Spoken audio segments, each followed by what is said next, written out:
Hey, this is my friend John, and he's just setting up his new bookstore. And that's my neighbor, Peter. Peter is also setting up a grocery store business this month.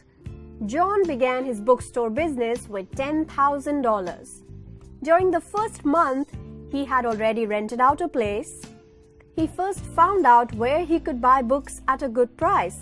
He then went ahead and purchased books worth $5,000, but he only paid $4,000 to his suppliers. The first customer that came purchased books worth $60, and he paid the full amount to him in cash. The next sale was for $150. Now this customer was John's friend, and so he promised to make the payment the next day. There were a lot of customers who came to buy books from John during this entire month. Now at the end of the month, John had to pay rent for his bookstore and pay for electricity bill. He also had to pay for printing of banners and for everyday tea and coffee expenses. Now what happened was the supplier came to take his money, and also the person who made the banners for him, and then the guy at the tea stall. Everybody was here, and John didn't have enough cash with him on hand.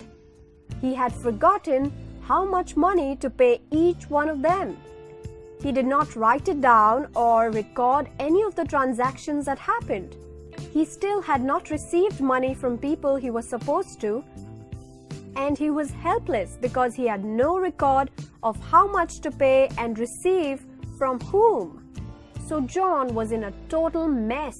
He called me up yesterday and narrated his story to me, as I'm an accountant, and asked me to come down and help him with all the accounts. The first thing I asked him was, "Did you maintain any records, maybe just on a rough chit?" And he said no. So unfortunately, I had to tell him I would not be able to help him. On the other hand, I also met Peter that day, and he was quite happy with his grocery store. I asked him whether he was keeping track of his daily transactions, and he said yes. He had noted everything, but it wasn't systematic. So he asked me to manage his accounts for him in an organized form. He was quite concerned about his business. He showed me his records. These records were not helping him to know the actual progress of the business. He is unable to make decisions like what is the profit of his business, were his expenses too much compared to his income, and so on. This is where we need to work on the simple records and prepare some further reports that will help him to make these decisions. These were his records, and after a little classifying and analyzing, this is what I made out of it. Now from this report, you can see that he purchased grocery worth $6,000, and he paid his rent, electricity bills, and for tea and coffee expenses for a total of $1,000. So $6,000 plus $1,000, he spent $7,000, right? And what he received from selling grocery was $9,000. So he received $2,000 more than what he spent, which means there's a profit of $2,000. Now he initially invested $10,000, and we know that he made a profit of $2,000. So he should have $12,000 with him. So where is all this money? This table here shows that he has $9,000 in his bank and $3,000 with him in cash. So his balances are matching here. So by preparing these reports, we know the stand of Peter in his business. We know his profits, and we know exactly where is the money. These reports we made will help him to take important decisions in his business. So what did we learn from this story?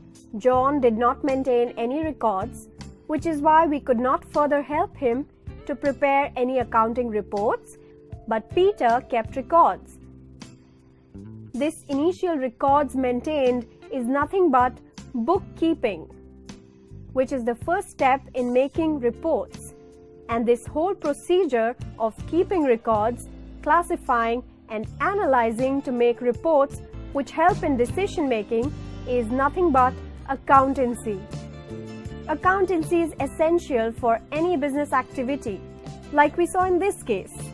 But the knowledge of accountancy can also be applied in a lot of other everyday crises we might face, like where to invest your saved money, what's your household income and expenses, which car should you buy, loans, mortgages.